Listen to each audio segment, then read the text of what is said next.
Hello, everyone, and welcome to our Tuesday edition of the Orange and Brown Talk podcast. The Browns had their locker clean out their exit interviews on Monday, but we're going to talk about, of course, the big news of the day, and that is the firing of defensive coordinator Joe Woods. I'm Dan Labbe with Kay Cabot and Ashley Bastock. Let's just start with Joe, Mary Kay. We talked a lot about him. We've talked, you've made the case that maybe he shouldn't be the fall guy for this. He ends up being the fall guy for this 7-10 season that the Browns had. I guess just your final thoughts here on Joe Woods, his time as the defensive coordinator, and sort of how this all ended for him. Well, I still think it's unfortunate that Joe, did have to take the fall for, I think, a defense that had a lot of issues and a lot of extenuating circumstances this season. And I have to wonder how things would have been different for him had, some of those linebackers stayed healthy, had Perrion Winfrey, grown up a little bit sooner than he did. And I still think he's a work in progress. Had Miles not flipped his car, had Jadeveon not gotten really upset and disillusioned with the defense early on. I mean, now we know by September, October, he was not on board with the program. Had Denzel Ward not missed time with the concussion, Greg Newsome missing time with concussion. I would have liked to have seen how Joe could build on the second half of last season, but it wasn't to be. I think the fact that so many guys underperformed, so many talented players underperformed, I think they felt like we need to see if we can change one person, or at least the defensive coordinator, because there will be other defensive changes once the new coordinator comes in. But, it's a lot easier to change the coach than it is to change all of the players. So I think they wanted to see if they can unlock the talent of all these players that were supposed to be so good this year. And a lot of them regressed. JOK didn't really get better the way that we thought he would. Greg Newsome moved into the nickel back role and did not build on his rookie season. A lot of guys, they really thought that Jordan Elliott was going to knock it out of the park. And that just didn't happen. And so I think that's what they're looking for. I think they're looking for, again, a new energy, a new voice, a new pair of eyes on all these guys, and see if they can pick up the level of talent of these players. Ashley, it's a tough thing for Joe Woods because there's a lot of reasons, I could point to a lot of reasons he should be gone, and I could point to a lot of reasons why maybe he didn't get quite a fair shake this year. What were your thoughts kind of on this decision now that it ultimately happened? Yeah, I do think that's kind of it, right? You can't separate him from the way this defense underperformed. And I think all year you just felt this disconnect, and you felt it to some extent last year. But to be fair to him, I wasn't covering this team the whole year last year. So my full season experience with him is this year.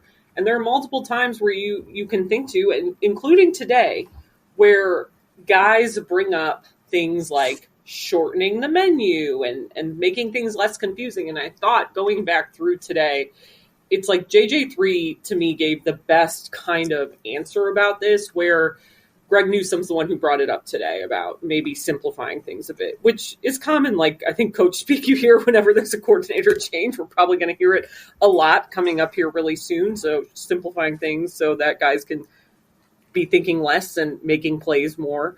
But JJ3 said it's not so much that the schematics were too complicated. It was like that at times we would be trying to trick other teams and trick ourselves in the process. So I thought that was kind of a really interesting, peek back behind the curtain now that Joe Woods' time is over. And that's how guys felt. And, we saw even just the disconnect against Cincinnati, which I brought up before, but I think it illustrates some issues here where guys were saying, we should have doubled Jamar Chase more.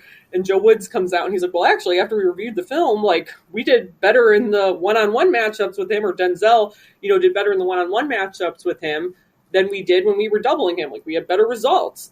You just saw these things kind of piling up, bubbling up to the surface throughout the season, to the point that, hey, it's really hard not to justify trying to change the voice in the room at this point to see if you get a different result next year and can avoid, your third straight season with a slow start.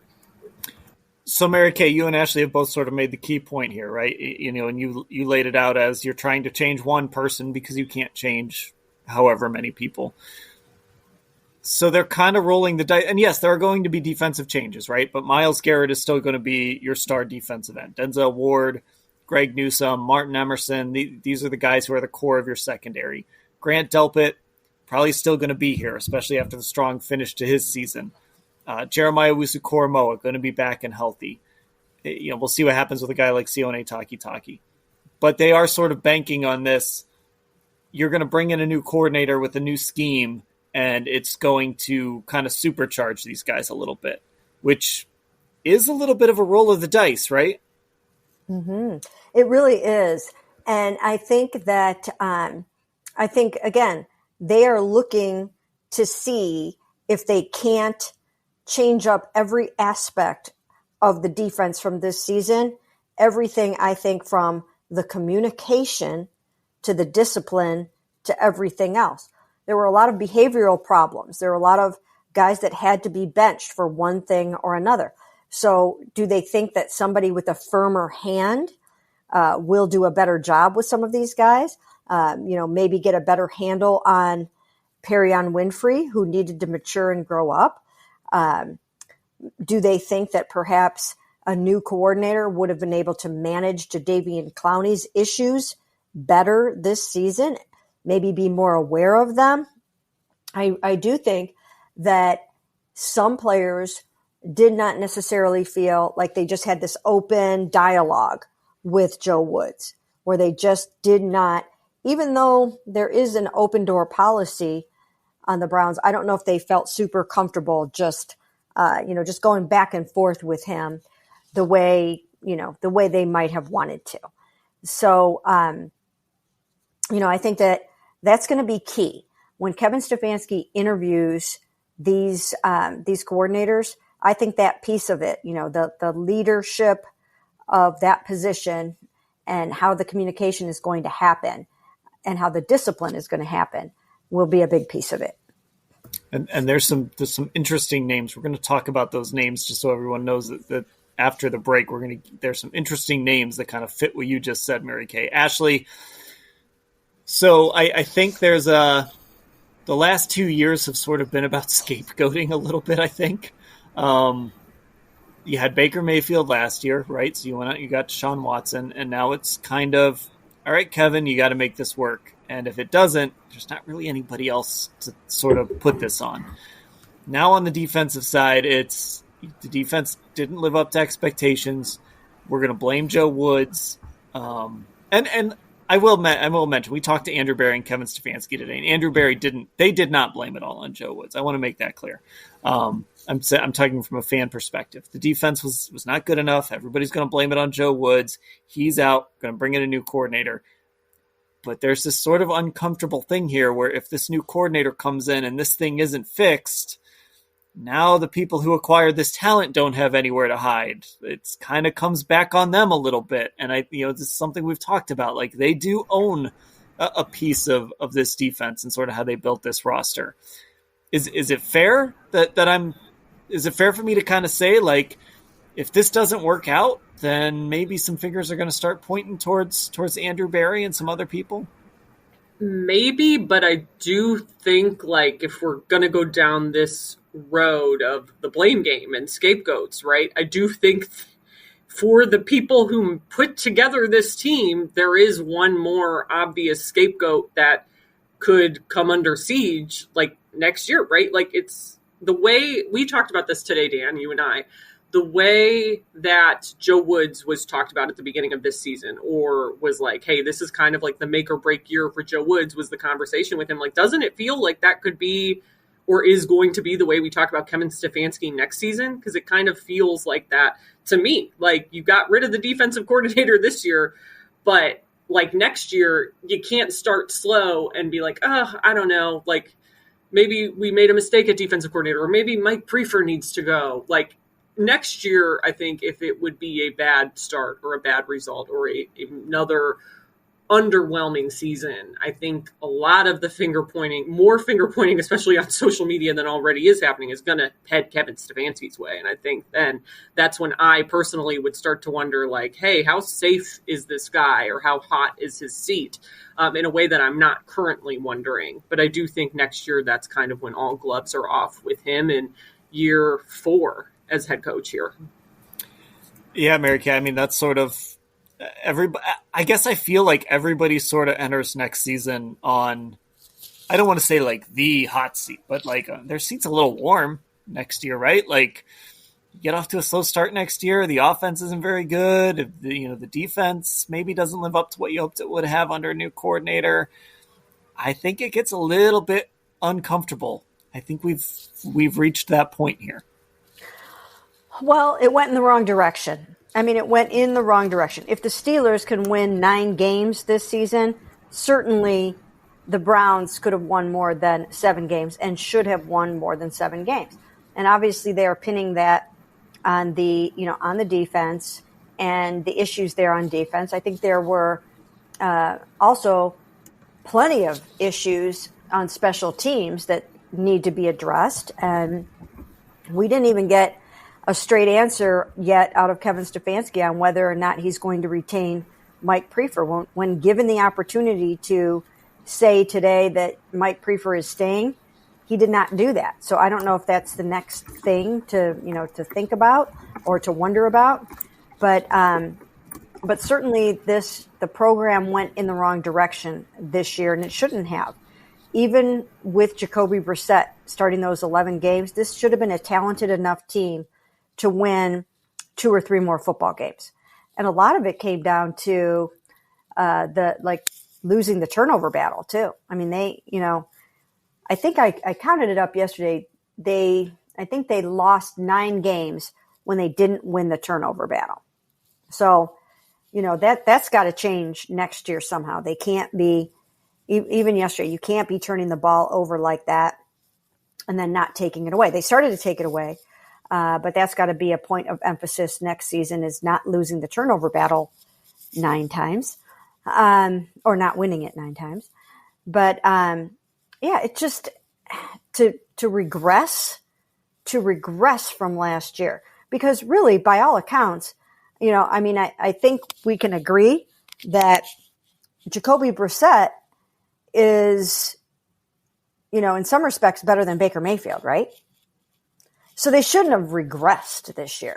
They should not have regressed with Deshaun starting 6 games and Jacoby starting 11. So it's a concern. They've got to get things straightened out in the offseason. They've got to get some new talent on offense. They need a couple of new receivers. They need to take a look at the offensive line and make sure they feel good about that. They have to figure out, Kevin and Deshaun really have to put their heads together and make sure that the offense they're running and calling is 100% right for Deshaun Watson. It's got to be a fit, and Deshaun he's got to speak up. We can't have a situation like we did with Baker Mayfield, where he harbored all these resentments for a whole year because he hated the way that he was being used. I mean, that just can't happen. If Deshaun saw things in these last 6 games that he's concerned about, then now is the time to speak up and not to be shy about that. Okay, let's take a break, and then let's get into some of the... By the way, I will say, Mary Kay, yes, Jacoby Brissett this year was better than Baker Mayfield last year. Mm-hmm. I don't even think that's debatable. And right. Jacoby, by the way, had a career year too. So no excuses for this team. Let's take a break, and then let's get into some of these names that came out today for defensive coordinator. NIL Now, a podcast dedicated to the name, image, and likeness of today's college and high school athletes. NIL is not a cherry on top. It needs to be thought about as a part of these young men and women's future, as a nest egg for something when something goes wrong. There's less than 1% of these football players make it to the NFL. Their plan B is sometimes not as lofty as plan A. This NIL thing, when you ask what's the next important thing, is to make sure that these players are coming to school for education, sports, but also NIL is a close third in that. It's an investment into these players now that they can take advantage of or leverage their name, image, and likeness to, further their careers. So now you have a nest egg after you've invested so much time into your skill set in college. You should be able to leave college with something. This is NIL Now. I'm back on the Orange and Brown podcast. Dan Labbe with Mary Kay Cabot and Ashley Bastock. All right, so let's go through some of these names. There's some very familiar ones to Browns fans and football fans. There's Brian Flores, who, of course, was the Dolphins head coach, worked under Bill Belichick, kind of similar to another guy the Browns are going to interview in that he wasn't the defensive coordinator in New England because they don't really have a defensive coordinator. But they sort of have a guy who's like, it's kind of like those setups where, like, in Cincinnati, the owner is the GM, but Duke Tobin kind of does all the personnel work. They kind of have that set up with the DC in New England. So Jared Mayo is the other guy that they are talking to who's got those New England ties. He's currently their linebackers coach. Similar situation to what Flores was before he took the Dolphins job. Jim Schwartz, a very interesting name and a guy who's won a Super Bowl as a defensive coordinator, also like Flores, has head coaching experience in Detroit. And also, as you pointed out, Mary Kay started his career in personnel in Cleveland way back in the day, part of the connection to Bill Belichick, of course. And the other name is Sean Desai, who is the Seahawks associate head coach on defense. And I was kind of looking this up. He's worked under Vic Fangio, who is one of the best defensive minds we've had in recent years. In some time in Chicago. So an interesting list of names, Mary Kay. I guess who stands out to you on this list? Who kind of grabs you in that list of four names? Well, I keep thinking a lot about Jim Schwartz because Jim would bring the most experience as a coordinator. He would bring some former head coaching experience, and I think it's always valuable to have that perspective when you are a head coach. It's nice to have some people on your staff that have been in your shoes and understand what that's all about and what you need and what you need to happen on those respective sides of the ball. So I'm very, very intrigued by him. I wonder what some of his former players would say about what it's like to work with him. I would really be trying to find guys that played for him when he was a defensive coordinator and see if he has the fit or the vibe that you're looking for from a leadership, coaching, communication, and teaching standpoint. But I know he loved his time here in Cleveland. I know he's one heck of a coach. He's a tough-minded guy. He's a no-nonsense kind of person. So I'm very intrigued by him. But, I think I would tend to go with someone that has coordinator experience over someone who doesn't. Because you know what you're getting that way, right? I mean, you don't really know what Gerard Mayo is going to be able to do in terms of leading the whole thing, running the meetings, like handling and even helping to hire a staff, assembling a staff, and making sure that you're running the entire show, managing the personalities. I mean, that's a tough order. I mean, we know Jim Schwartz can handle all that, but what I would want to know is how did guys like playing for him? What kind of energy did he bring? Does he fit in with your culture? Because it's got to be, the culture fit has to be natural. So these are some things, but I mean, just from an experience standpoint, he intrigues me the most.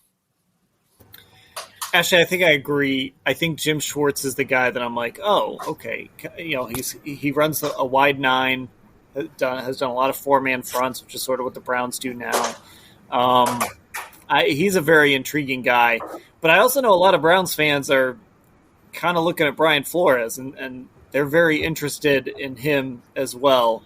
And I'll just be honest, I can't really speak a ton on the other two. I know Gerard Mayo has sort of been in the pipeline to become a DC eventually. I can't, while we're recording this, speak a ton to, Sean Desai's qualifications at this point. So Flores and Schwartz are the two that I kind of know the most about.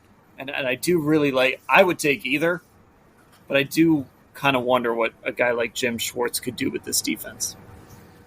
Yeah, and I mean, I think with Jim Schwartz too, like bringing that certain like gravitas to the role, like especially with this team's issues right now, right? Like we talk about it maybe feels like there was a leadership vacuum has been a term used to describe them. And do they have somebody who players, respect kind of leading the charge? Like what were their feelings on Joe Woods and playing for him? And today guys are talking about, I think JJ3 is the one who brought up getting a guy who players are willing to run through a wall for, that they believe in that much. And I do think a guy like that kind of fills that leadership void, if there is one, or that voice in the room kind of automatically by bringing him. So I definitely think that's intriguing. And, Brian Flores, from what I remember, when he was the head coach in Miami, like the biggest thing and him with his defenses is the blitzing and the aggressiveness. Like maybe these guys could use a dose of that. Like I do think that's what's missing, is that leadership, that aggressiveness. And when you talk about this defense needing a reset, I think that's what's like most important that you're going to go out and get to kind of help fix things maybe. Okay, can I end this by trying to put something to rest that I see on social media sometimes? Mm-hmm. And maybe I'm wrong about this, but Mary Kay, I see a lot on social media where you have to hire a defensive coordinator that can take over as head coach. And I kind of feel like, no, that's not a qualification, because if you get to that point anyway, you're done. Like, it doesn't matter. You're going to an interim head coach. Like, it honestly doesn't matter at that point. That's not on the Browns' minds at all, right? No, that's not part of the agenda. That is not what this is about. You're not looking for somebody that can be the next head coach of the Cleveland Browns. What you need is someone that can come in and transform this fractured and broken defense, because that's really what it is. And I don't know. I find it fascinating that the pieces and the parts did not fit together on that defense to the point where, here we are talking about Joe being gone and starting all over again. But that's what they need to do. They need someone that can put it all back together. And also, there will be changes. There will be changes on this defense. They've got to go out and they've got to find some new guys. They've got to get some defensive tackles. They have to figure out what they're doing at linebacker. They have to figure out who can come back healthy and strong. I think the secondary is in pretty good shape, but they need somebody to fix this thing because it's broken. And again, it started to get better towards the end of the season, but I still think that, there's a long way to go. They did not play the juggernauts of the NFL down the stretch per se. So there's a lot of work to be done. It is crazy that we're sitting here talking about the defensive coordinator is fired when we spent all offseason and all training camp, and rightly so, by the way, talking about the talent on this defense and how good they could be, because they were legitimately good last year in the second half of the season. Those are some like rock solid, legitimate performances. When you go to Green Bay and you hold Aaron Rodgers and the Packers to what they did in the second half and give yourself a chance to win that game, that was a real performance. And it's just wild that it's a year later and we're like, well, time for a new coordinator, and we're questioning some of the talent too. Yeah, or you intercept Lamar Jackson 4 times in Baltimore in prime time. Like, there were, I think, reasons to believe. Like, and that's why, to me, it's like, it was so surprising to hear guys talking about, like, toning things down or not understanding the system, or guys not putting in the time watching film, like questioning if that's happening, because this was like their third year in this defense. So a lot of these guys, it was their second year in this defense, but for some guys, it was their third year here doing this. And I just think that that's why the fact that there was no carryover, or there was missing something in that carryover from last year, was so surprising this year, because it wasn't like it was a new system, and next year we are going to have that, right? So then if it does start slow or there are mistakes, it's going to be like, oh, well, it was a new system. But it's like when you were in the same system, there were these issues. So I think that to me has always kind of been surprising, and Joe Woods not really having an answer for why there was that slow start. I mean, I do think injuries played a part in it, but it just kind of goes back to like good teams. They figure out a way to win kind of regardless of those things. And the reality is every team deals with injuries. It might not be like the Browns where, 5 of your starting linebackers have season ending injuries, but I think all these guys would tell you, like, you can't use that as the reason, the legitimate reason for why you are having so many problems on defense.